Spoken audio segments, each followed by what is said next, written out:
Welcome, everyone. Thank you so much for joining us today for this another awesome Lunch and Learn. My name is Sarah Dorizio, and I am a higher education partnership manager here with You Thrive Educational Services. And I'm so excited to be joined by a wonderful key contributor of ours, Dr. Emiliana Simon-Thomas. Before we get started, I do want to just go over some brief housekeeping things. So we will leave plenty of time for questions at the end of our 30-minute Lunch and Learn today. But please, as questions come up throughout Dr. Simon-Thomas's presentation, feel free to put those in the Q&A function. I'll be making sure to monitor those, and we'll leave time at the end to make sure those are answered. As well, we do have closed captions available for this presentation. If you would like to use this feature, you can turn this on by navigating to the Live CC button at the bottom of this Zoom.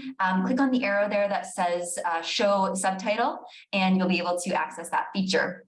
And finally, this presentation is being recorded and will be distributed to all registrants later today. So just a little bit about what we do here at You Thrive Educational Services for those of you who may be unfamiliar with our organization. Here at You Thrive, we offer proactive digital mental and emotional wellness programs designed to help college students manage stress, become more resilient, and not just survive, but truly thrive throughout their undergraduate experiences and beyond.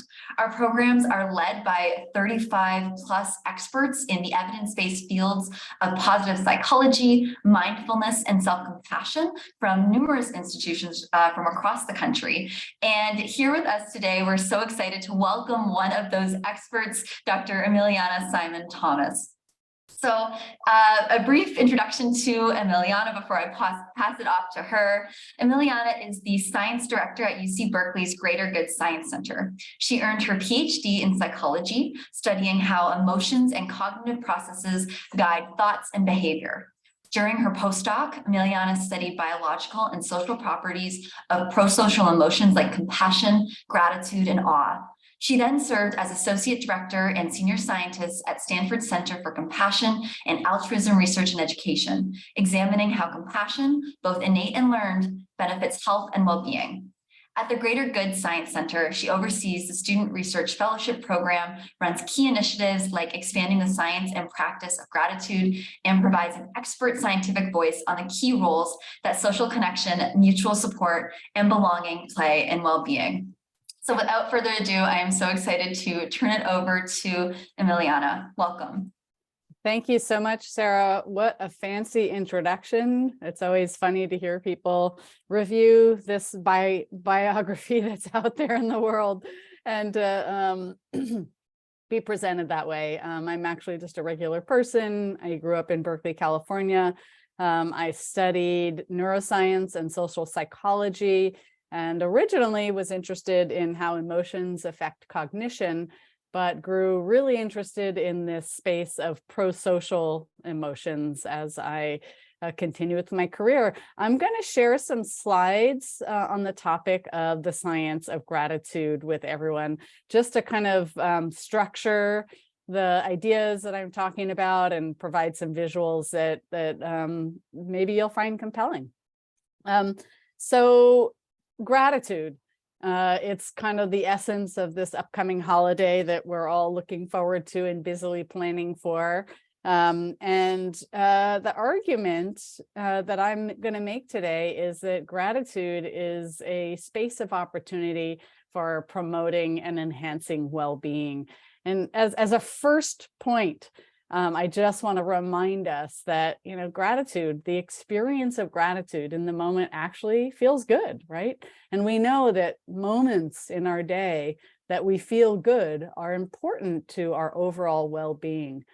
Now, that doesn't mean that having high well-being means that you always feel good, right? That you feel good when bad things are happening. It's important that we actually have unpleasant responses to difficult situations.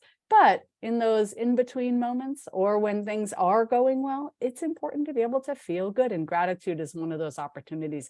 It's also nice to say gratitude, to say thank you, to express our gratitude, to hear, to be the target of someone else's gratitude, and even to witness gratitude being exchanged and shared between people is a positive emotional experience.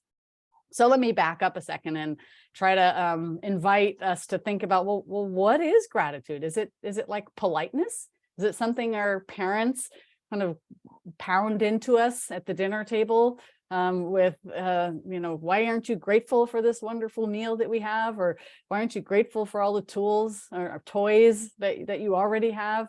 Some think of it that way, but not most scientists.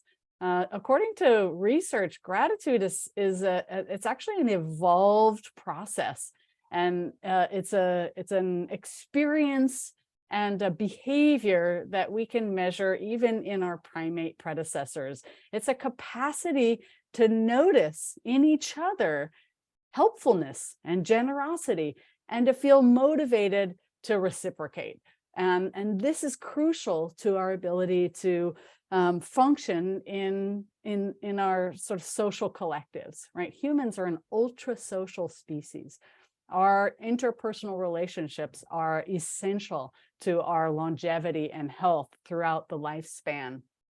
Being lonely or socially isolated or facing extreme social adversity is actually associated with a 50% increase in all-cause mortality risk. So we need these relationships, and gratitude is one of the ways that we can really dwell in them. Researchers in psychology who explore what happens between friends or partners who either express gratitude readily and often, or those who do it less often, have published findings that when people express gratitude, they're more satisfied in their relationships. Sarah Algo is a researcher at the University of North Carolina, and what she has done is kind of codified gratitude as the find, remind, and bind process. In other words, it helps us find other people who we want to be friends with because we feel good in response to their behaviors that we deem as morally upright or helpful or generous. Because we have that emotional experience, it helps us remember who those people are. So when we encounter them again, we are more drawn to affiliate and approach them. And it creates a sense of trust and mutual support and benevolence that is really lies at the heart of our long-term relationships. When we ask scientists to define gratitude, so I've sort of described what gratitude is for and what it does in our lives. There are two main ways. One is that it's like a character trait, like part of your personality.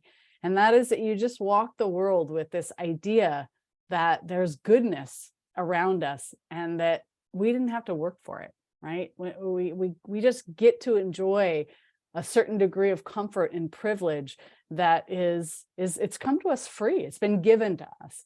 And to have that mentality, that lens on the world is one way that we talk about gratitude. And when researchers measure gratitude in this way, it's usually through a survey. Like, how often do you just notice that there's goodness around you and that you're in many ways fortunate to have that goodness in your life? The other way that researchers study gratitude as a specific emotion, right? In the moment, something good has happened to you and you connect it with the actions and the efforts of another person. And it's not transactional, right? It's not that you've gotten paid for a service that you have performed. It's that you have realized a goodness and it's come to you because of the effort and the actions of another person.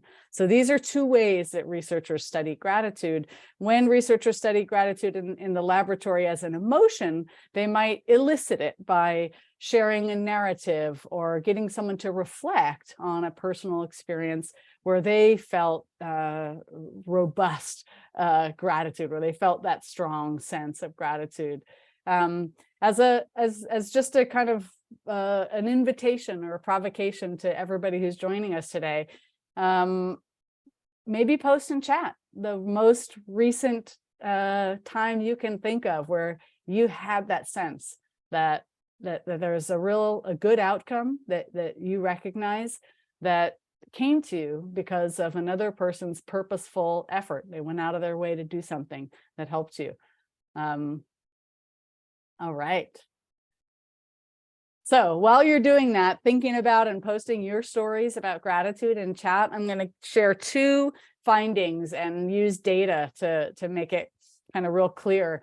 On the left of the slide is a study by David DeSteno and his colleague, whose first name I can't remember, Bartlett is his last name, which shows that gratitude actually does what I just suggested. It increases prosociality, and prosociality are feelings and sort of motivations that drive us to serve the welfare of each other, right? It's being generous, it's being cooperative, it's noticing need in others and feeling the urge to serve that need or to alleviate distress or pain in others. That's what prosociality means. And when you feel gratitude, you actually are more willing to engage in helpful acts towards others. So again, the blue and green lines that say benefactor and stranger, this is a study where researchers had people come into a lab and they were doing a computer task and the computer broke.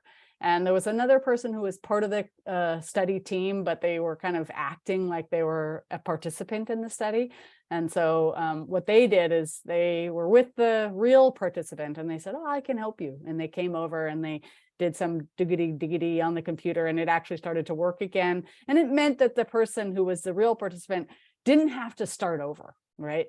And what they wanted to know was, did those people who felt grateful because they had been helped in that way do something different when they were given a chance to help even another person?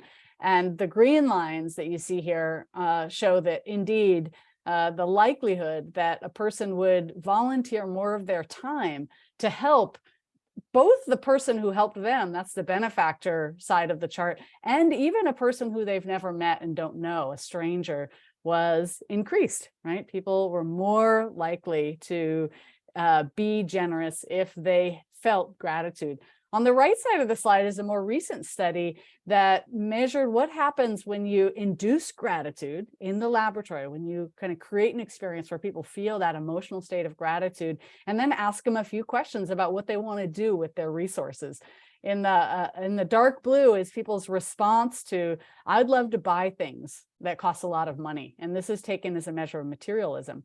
And in the red is, if I had to make a list of things that I'm thankful for, it'd be a long list, right? So those are the 2 average responses. And this is a study done with adolescents who were put both in a condition where they felt grateful and a condition where they felt, usually the control condition is amused or just uplifted, because we want something that also feels good, but isn't necessarily about feeling good because of the actions of others or because of something one didn't have to work for. And then in the green is how much people in the study were willing to donate a portion of their earnings, right, to be generous, to behave generously. And as you can see in the gratitude condition, the adolescents who were in this study were less materialistic, right? They were less focused on what they could buy for themselves. They felt more grateful. They had that experience of gratitude, and they were also more generous. So gratitude does lead to this feeling of generosity.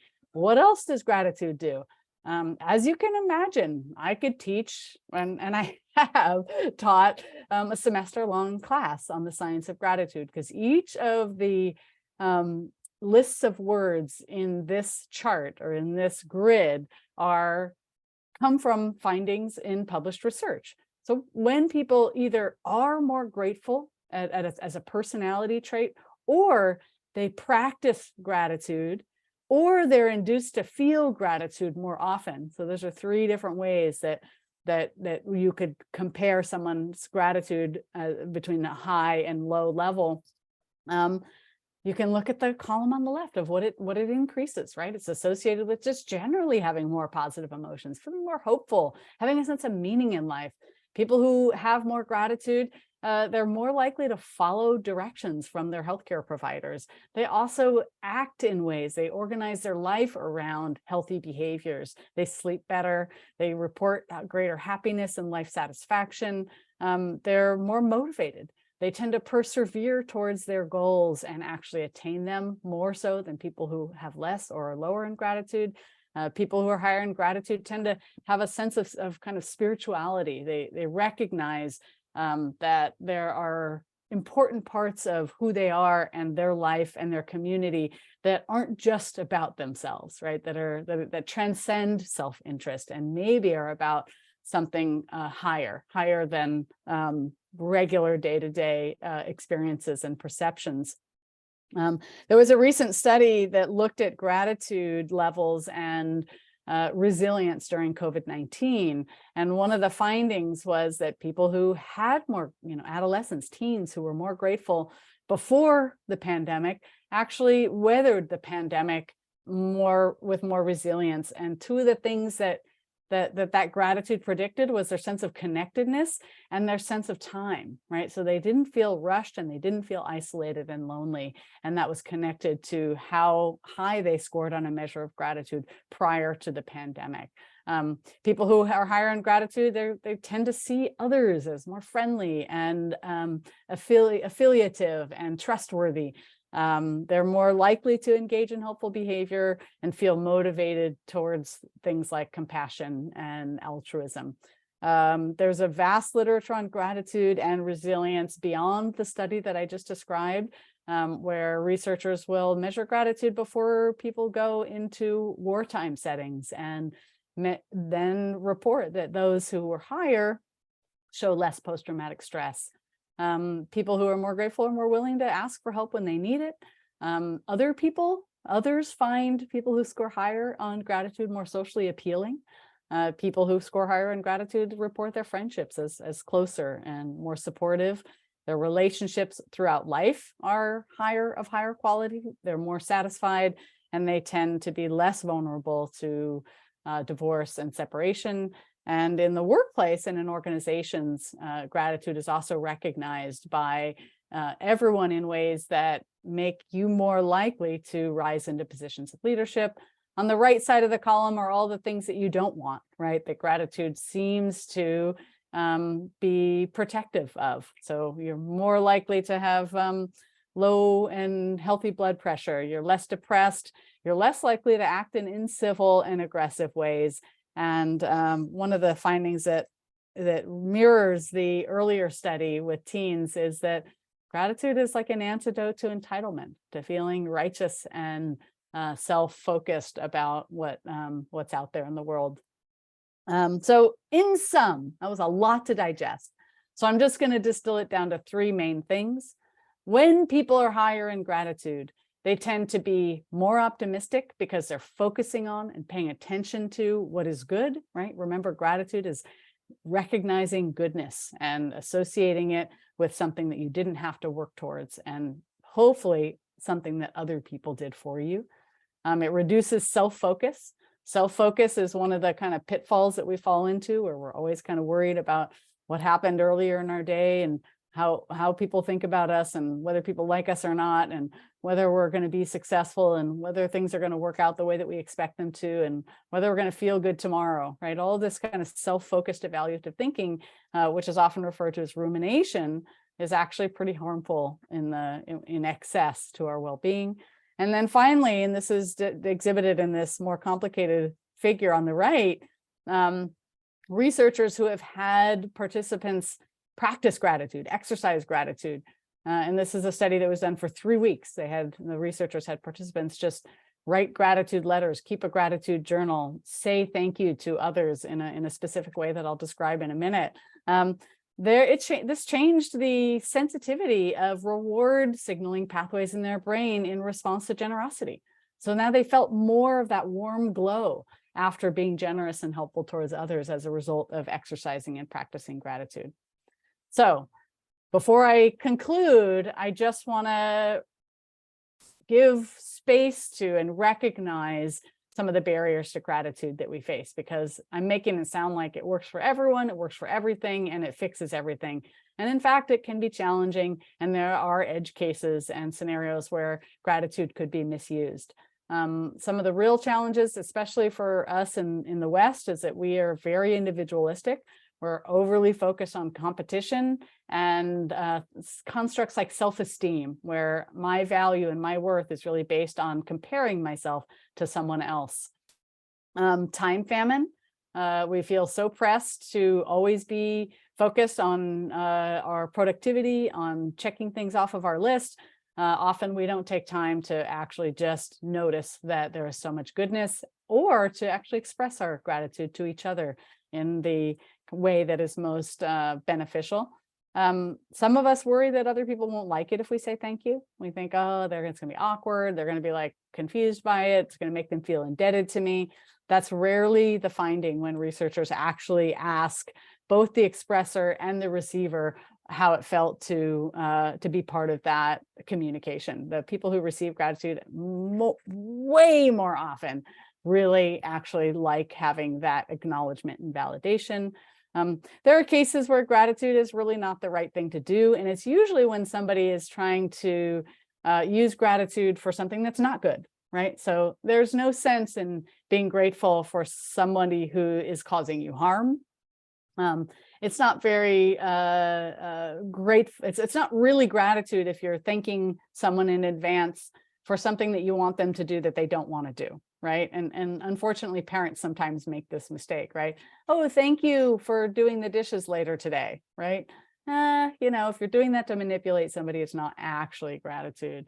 A couple others, materialism. We know that when people are really focused on possessions, maximizing their sort of financial goals over their interpersonal goals, neglecting experiences and instead investing their resources in material goods, this can really get in the way of gratitude, because material goods is the acquisition and accumulation of material goods is very transactional, and you tend to have this transactional mentality. Demanding gratitude, another kind of parenting trap, saying, why aren't you more grateful? Doesn't actually help people feel more likely or inclined or motivated to be grateful. Actually, what I say in rooms with parents, and perhaps it's useful in an educator community, is modeling is the best thing you can do, right? Not instead of being like, why aren't you more grateful? Just show them, oh, you know what I'm really grateful for? You know what really made me feel good today? Or is there anything that you could think of that you feel really good about, right? In those moments when you want to say, you should be grateful for what's in front of you in your life. Invite people to dwell on it. Invite the people you're around to really notice and focus on and savor goodness. Social comparison, a real detriment to gratitude, and also an attractive, for some reason, go-to. Like, you should be grateful because you have this and there are so many people in the world who don't. This is harmful because social comparison really infuses kind of differences in worth between different people. What I prefer in the space of gratitude is, you should be grateful, and in recognizing that goodness, what can we do to help everyone have this goodness that you have? Like, how can I orient my life around serving everyone in this way so that this goodness is available, and they might also feel this gratitude. So how do we strengthen gratitude? Here's a kind of short list of the interventions and techniques that have been studied in the scientific literature. Keep a journal. We have a website that you can try if you don't want to have a note in a pen. Write a letter of gratitude to somebody and deliver it to them.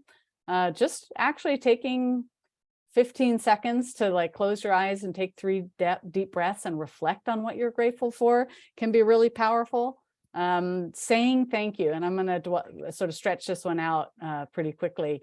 When we say thank you to each other, we're often under specific, and I want to offer you just a little kind of acronym, which is or mnemonic, which is gratitude 1, 2, 3. When you say thank you to someone, if you really want it to have the punch of beneficence and friendliness and recognition that it can, you should do 3 things. You should describe what the person did, should acknowledge the effort that they extended or that they applied in doing what they did, and you should explain how it benefited you. When you make gratitude really specific like this in your interpersonal exchanges, it's just much more powerful. And honestly, it starts with role modeling, right? As a person in any relationship, when you do it, you'll see how impactful it is. It might be a little bit tricky if you're used to just saying, hey, thanks, or thanks a lot, but it's worth the effort. Lastly, there's wonderful stories about and published findings about the benefits of just raising awareness about gratitude by creating some kind of central aesthetic art installation that people can turn to share and highlight their gratitude. Here's a couple of resources that I always like to put in front of people, just so that they can access. I'll for a minute just mention that GGIE, this middle bullet on the left, stands for Greater Good in Education. And it is our library of evidence-backed practices, exercises, and activities that educators can bring into their classrooms, into their organizations in the interest of strengthening well-being. And many of them are centered on gratitude. So I'm going to stop there and open the floor to some questions. Thank you so much, Emiliana. That was wonderful. And we do have some questions that have come in. We have a few minutes left to answer them. So this is a great question. Heather says, I work in financial aid. Recently, a colleague retired after 40 years and joked he would take his 8 thank you notes received over the years home to ponder. We don't get a lot of thanks for the great work we do. Any ideas how to help staff focus on gratitude when the students you help don't seem to notice or care? Yeah, I mean, in a funny way, I feel like that's an institutional invitation to actually invite the students to do that, right? I mean, to get students to recognize, hey, I only get financial aid because there's a room full of people toiling away for me. They don't know me, but they're toiling away for me so that I can realize this incredible benefit of a, high, educational access, right? That I can go to university or I can pursue this knowledge and learning. It's funny, like working with one another side by side and saying, hey, thank you so much for all that you're doing to help our students be successful or access education. That's one way to do it. But there is evidence to suggest that when there's contact with the actual recipient, there's something more powerful about that. So I would invite like a campaign amongst the student body to write those thank you cards to the individuals and professionals who are dedicating their careers to fundraising on the students' behalf. It shouldn't be 8. It shouldn't be eight thank you cards. That's a little bit heartbreaking, but not surprising. That's what the survey data show. We all think that gratitude is really important, but we don't hear it enough. We don't feel it enough. We all think that we are very grateful. Every person who's surveyed says, oh yeah, my gratitude is getting more and more. I'm getting older. I feel more grateful. But society, at large, gratitude's diminishing. That's like mathematically not possible. So what it suggests is that we're just not communicating it well enough. So that gratitude 1, 2, 3 technique, I can't really recommend highly enough. And introducing more expressions of your gratitude in interpersonal dynamics is just such a powerful and effective way to strengthen gratitude. I love that technique. I'd never seen that before. I jotted that one down as you presented it. We probably have time for one more question here. If people do have other questions, please feel free, put them in the Q&A function. We'll make sure to send them to Emiliana and have her answer you directly with your email there. But one more question before we wrap up here. Craig asks, how do you balance an invitation to gratitude with the reality of deprivation and disempowerment experienced by so many students? Yeah, I mean, this is kind of back to the myths and pitfalls. There isn't, I would never advocate expressing gratitude for harm or inequality, right? You can't, you don't have to be grateful for inequality at the same time that you're grateful for a goodness in your own life.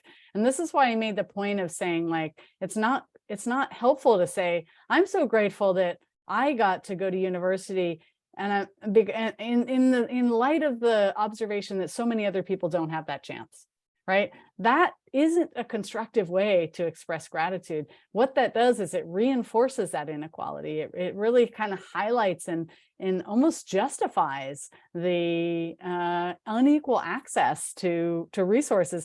Instead, I invite when you have that kind of gratitude reflection, I'm so grateful that I got to pursue my intellectual curiosities in higher education. And what can I do so that everyone has that chance? Like, how can I like bring that positive quality to other people? How can I make that part of my mission and goal in life? So just shifting the narrative in your own mind of what you wrap gratitude around can be a really helpful way to energize the feeling, and not feel like when you say when you feel grateful, or you say thank you, that you're kind of perpetuating norms that are harmful. I think there's a discernment in gratitude. It's not helpful to be grateful for things that are harmful or unfair, right? We're grateful for the things that are good, and we use that feeling to motivate action that tries to impose or introduce that goodness for more people, for everyone. Emiliana, thank you so much for your time. This has been so informative and helpful, and especially I think really needed during this month, and during it, the past 3 years in general. This has been so important. So for anyone who would like to know more about topics like what Dr. Simon-Thomas just shared on gratitude, and other items from the fields of positive psychology, mindfulness, and self-compassion, here at Youth Thrive, we do have programs to help bring these tools to college students, and we are hosting a webinar tomorrow at 12 p.m. where we'll be talking more. If you are interested in learning more about those programs, I put a link to register for that in the chat. And thank you all so much. Thank you again, Emiliana, and I hope everyone has a great rest of your day. And if you come out tomorrow, we'll see you then. Thank you, everyone.